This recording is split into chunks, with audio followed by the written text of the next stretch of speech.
அருண் ஐயார் தாவேக்கால இணைஞ்சிருக்காரு.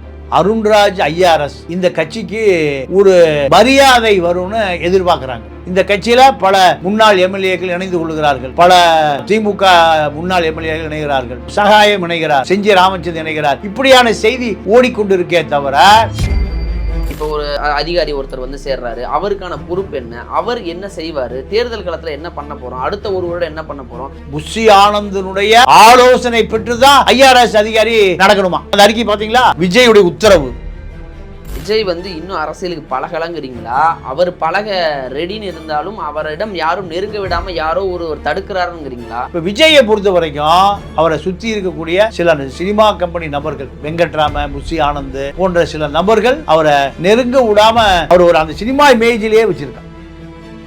திமுக இருந்தாருங்கிறீங்க, திமுகவை வந்து விமர்சிக்கிறாரு வெளியே வந்ததுக்கு பிறகு. விசிகா நீங்க விசிகாவையும் விமர்சிக்கணும் நேரடியாக சொல்றாரு குற்றம். இப்ப தாவேக்கால எப்படி ஒரு பிரச்சனை இருக்குன்னா அவர் வெளியே போய் சொல்லிடுவாரு நாளைக்கு. இல்ல சொல்லத்தான் செய்வார். ஏன்னா அவர் ஒரு பெரிய கார்பரேட் முதலாளி, எல்லா கட்சிக்கும் விலை கொடுத்து வாங்கக்கூடியவர். இப்ப விஜய் கட்சிக்கு வந்திருக்காரு, விஜய் கட்சியினுடைய மாநாட்டுக்கு போய் அவர் தான் செலவு.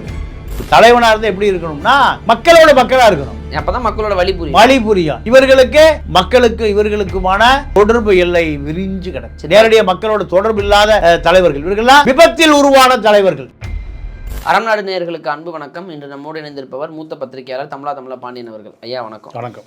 அருண் ஐயார் தாவேக்கால இணைஞ்சிருக்காரு. முன்னாள் அதிமுக திமுக நிர்வாகிகள் பலரும் அதிமுக தலைமையே கண்டு வியக்கிற அளவுக்கு முக்கியமான ஆளுமைகளை பிடிச்சி தாவேக்கா வந்து தன் பக்கம் இழுத்துருக்கிறாங்க. இன்னும் பல கட்சி தலைவர்கிட்டலாம் பேசிகிட்டு இருக்காங்க. பல முன்னாள் எம்எல்ஏக்கள் வந்து இணைவாங்கன்னு சொல்லப்படுது.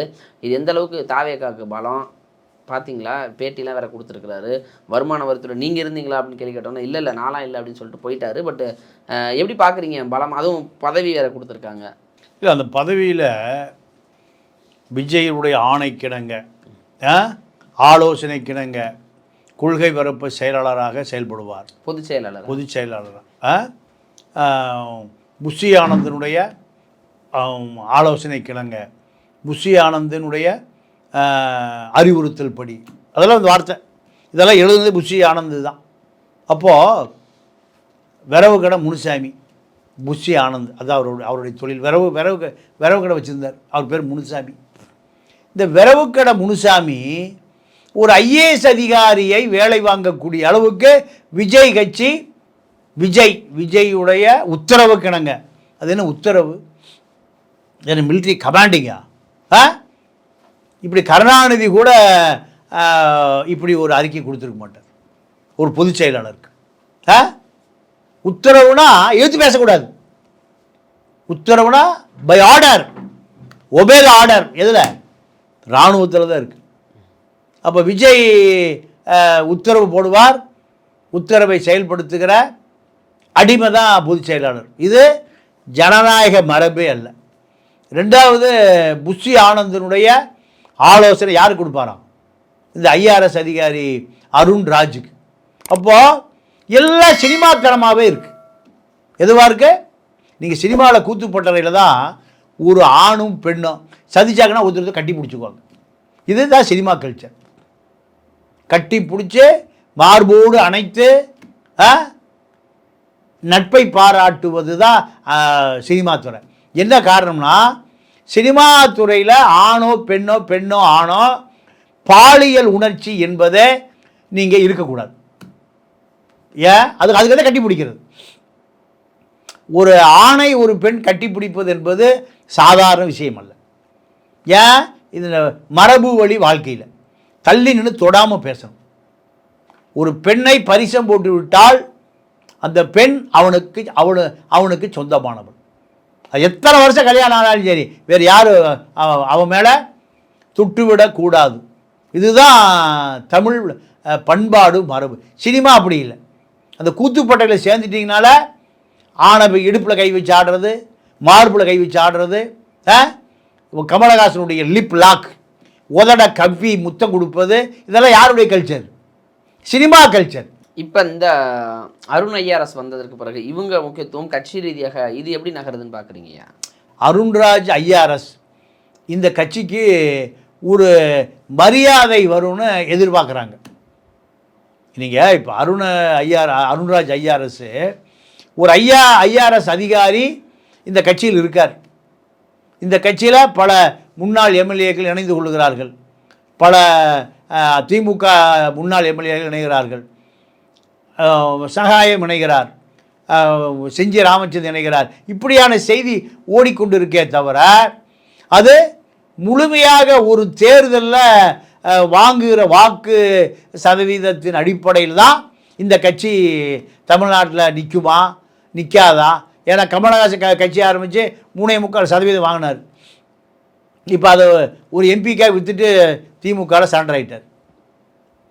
இப்போ அதே போல் அதே காலகட்டத்தில் தான் ஓபிஎஸ் கட்சி ஆரம்பித்தார், டிடிவி ஆரம்பித்தார், சீமான் ஆரம்பித்தார். எல்லாருடைய அரசியலும் நீங்கள் ஒரு 3.25-4க்கு மேலே போகலை. தமிழ் தேசியங்கிற விஷயத்தை டபுள் மடங்கு அது 7 உருவாகி இருக்குது சீமானுக்கு மட்டும். அது தமிழ் தேசிய அரசியல்.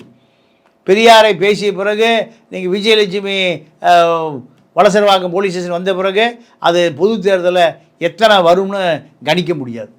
இப்போது விஜயை அதிமுக திமுகவுக்கு மாற்றாக விஜயை மக்கள் பார்க்குறாங்களான்னு எதை வச்சு கண்டுபிடிக்க முடியும்? வாங்குற ஓட்டை வச்சு. ஆனால் இப்போ விஜய் அவர்கள் வரும்போது அவருக்கு பின்னால் ஒரு பெரிய கூட்டம் இருக்குது, ஒரு வீரியம் இருக்குது, அதெல்லாம் ஓட்டாக மாறுமாங்கிற கேள்வியை விட்டுருங்க. ஆனால் ஒரு பெரிய கூட்டம் இருக்குது, நிச்சயமாக விஜய்ங்கிற ஒரு பெரிய ஆளுமை திரையில் பார்த்துருக்கோங்கிற ஒரு ரசனை இருக்கும். மாற்று அரசியலை விரும்பக்கூடிய அனைவரும் ஒரு மாற்றாக விஜயை தேர்ந்தெடுப்பாங்க, இது தனித்து நிற்கும் போது. ஆனால் விஜய் அந்த ஸ்ட்ரக்சரில் செயல்படுறாரா?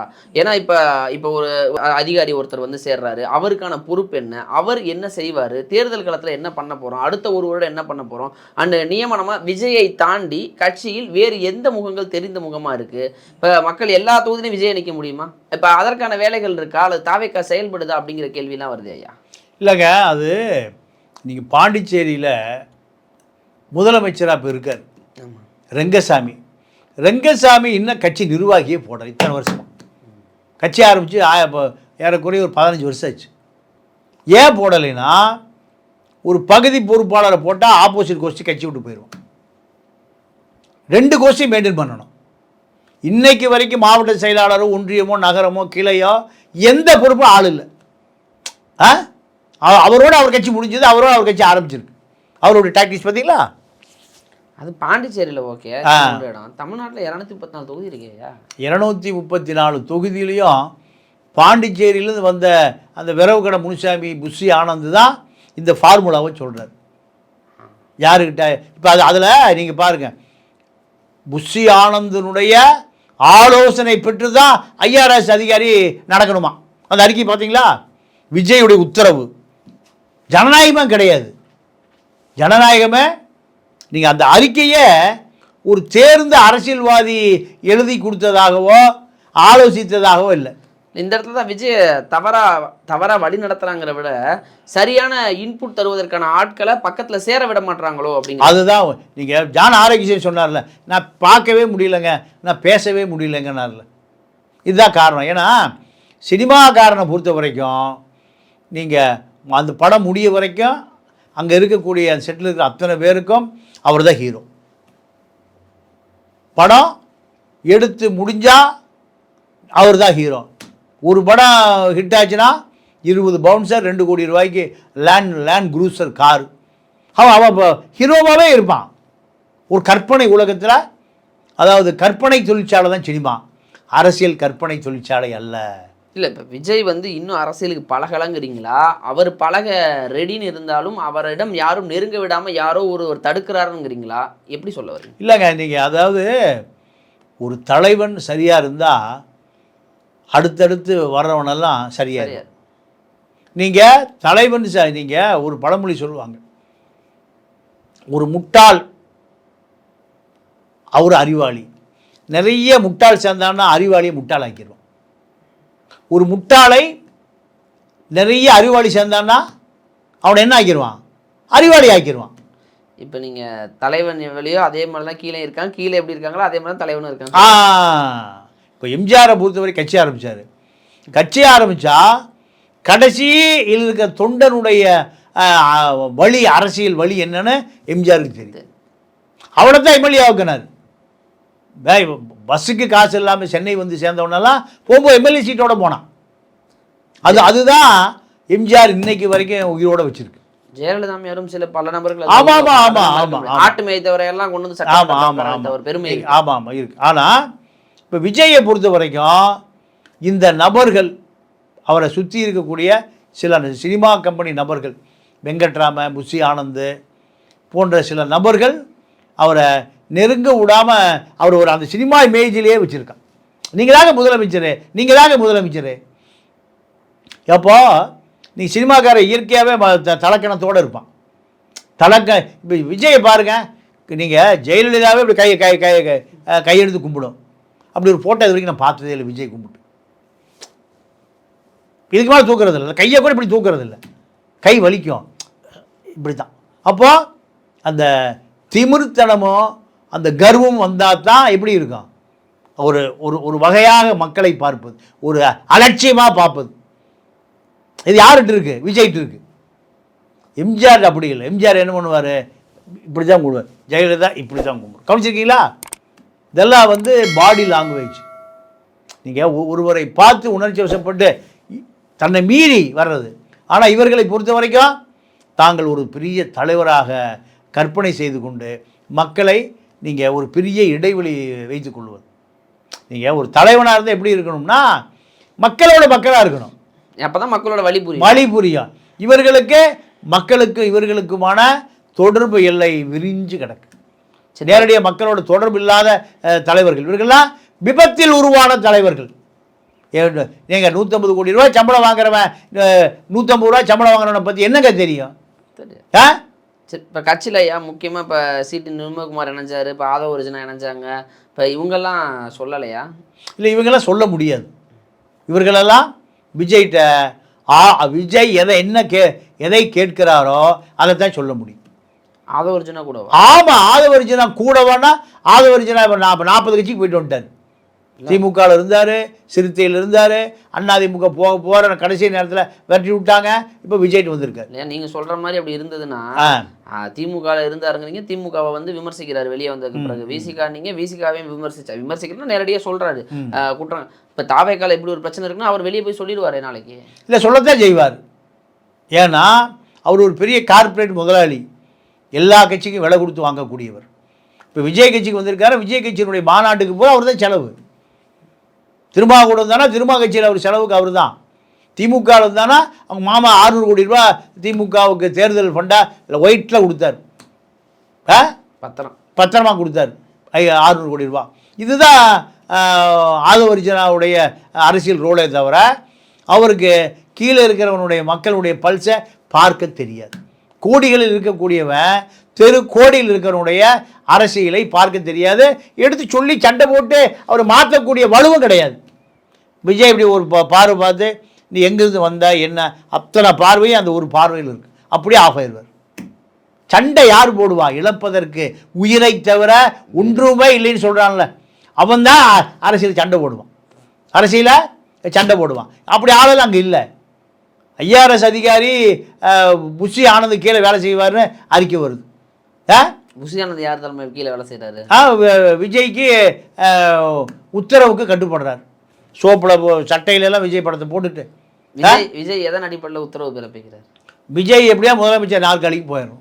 அதுக்கு இப்போ கிரவுண்டில் இருக்க ஒன்று தொண்டர்கள், அதாவது அவருடைய ரசிகர்கள் தொண்டர்கள்ட்ட இருந்து ஒரு கருத்தை கேட்கணும், இல்லையா நிர்வாகிகள்ட்ட இருந்து கேட்கணும். ஆனால் இங்கே அந்த ஸ்ட்ரக்சரே மிஸ் ஆகுது. எல்லாமே விஜயோட நேரடி தொடர்புக்கு போகுதான்னு கேட்டால் போகலை அப்படிங்கிற என்ன நினைக்கிறாங்க, எல்லாம் ஓட்டு போட்டுருவான்.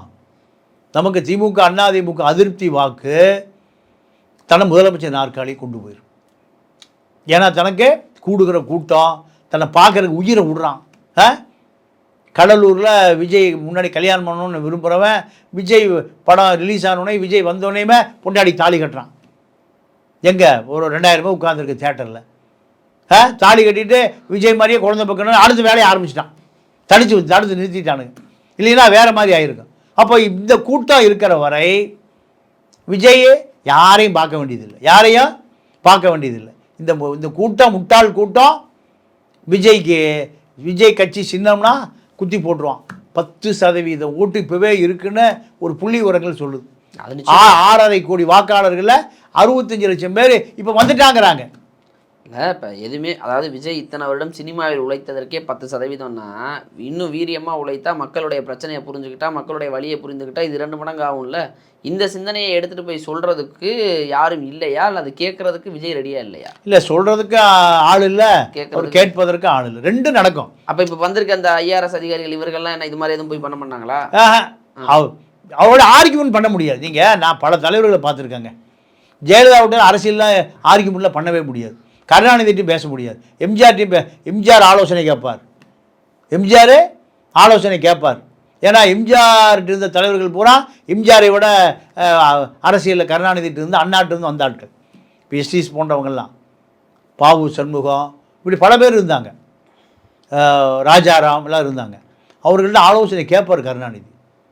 ஆனால் அதற்கு பிறகு அந்த ஆலோசனை கேட்குற பழக்கமே இல்லாமல் போச்சு. இப்போல்லாம் டவுசர் பாய்ஸ் தான் அரசியலை தீர்மானிக்கிறான். 22 டவுசர் பாய்ஸு, சோமா செட்டு, 174, லண்டனு, துபாய், இங்கே தான் அரசியல். தமிழ்நாட்டு அரசியல் தீர்மானிக்கிற இடம் எங்கே? இந்த டவுசர் பாய்ஸு, 85 லட்ச ரூபா ஒயினு, இதுதான் அரசியல் தீர்மானிக்குது நயன்தாரா கெஸ்ட் ஹவுஸில். அப்போது இதைத்தான் விஜய் இப்போ அரசியல் செய்கிறார். ஏன்னா இங்கே கொள்கை ரீதியாக ஒரு மக்கள்கிட்ட போய் சேர வேண்டிய தேவையில்லை. கொள்கையோ தத்துவங்களோ புத்தகங்களோ மக்கள் எடுத்துக்கொண்டு போய் அரசியல் செய்ய வேண்டிய எல்லாம் சினிமா கிளாமர் தான். பாலின வக்கிர உணர்ச்சிகளை தூண்டக்கூடிய சினிமா தான். இதில் நீங்கள் 20-25 வயது முதல் முறை ஓட்டளிக்கக்கூடிய இளைஞர்களுக்கு விஜய் எப்படி பார்க்குறான்? சினிமாவுக்கு போகிறான், லியோ படத்துக்கு போய் விஜய் இழுத்து விட்டுட்டு திரிஷா கூட அவன் டூயட் பாடுறான். 3 மணி நேரம் அவன் கொடுக்குற காசுக்கு யாரோட டூயட்டு? நயன்தாராவோடையும் திரிஷாவோடையும் டூயட் பாடுவதை, அதுதான் விஜய். விஜய் திரிஷா, விஜய் ஹன்சிகா, விஜய்.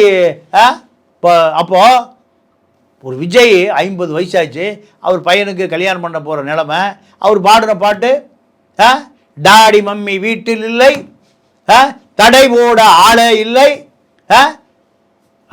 கிரவுண்ட் இருக்குது, பால் இருக்குது, ஸ்டிக்கர் இருக்குது, நம்ம இஷ்டத்துக்கு விளையாடலாம், இதுதான் பாட்டு. அப்பா இல்லை அம்மா இல்லை வீட்டில், தடை போட ஆள் இல்லை, பால் இருக்குது, கிரவுண்ட் இருக்குது, மைதானம் இருக்குது, விளையாடலாம். இளைஞர்களுக்கு இந்த கருத்து தான் போய் சேருது. ஒரு அம்பேத்கரை பற்றியோ, ஒரு பெரியாரை பற்றியோ, ஒரு மார்க்ஸை பற்றியோ, ஏங்கல்ஸை பற்றியோ எந்த கருத்தும் இல்லை. டாடி மம்மி வீட்டில் இல்லை, தடை போட ஆள் இல்லை, நம்ம எப்படி வேணால் கிடைச்ச பக்கம் விளையாடலாம், கதாநாயகியோட பாடுற பாட்டு. அப்போது இதுதான் இன்றைய தமிழக அரசியல். புரியுதுங்க. இப்போ விஜய் அவர்களுடைய இந்த விஜய் கட்சியில் இணையக்கூடிய இந்த நபர்களால் தற்போது மாற்றம் எதுவும் வராது. விஜய் தவறான பாதையில் போயிட்டுருக்காரு. அவர் இன்னும் அரசியலை கற்றுக்கொண்டு அல்லது அரசியலை செயல்படுத்தணும் அப்படிங்கிறது தான் உங்களுடைய, அதாவது மாற்று அரசியல் செய்யணும்னு நினச்சிங்கன்னா இதெல்லாம் பண்ணணும், இல்லைனா அந்த மக்கள் ஏற்றுக்க மாட்டாங்கிற மாதிரி தான் உங்களுடைய பார்வை இருக்கிறது. நேரம் கொடுத்து பல்வேறு தகவல் பகிர்ந்துக்கிட்டதுக்கு நன்றி ஐயா. நன்றி, வணக்கம்.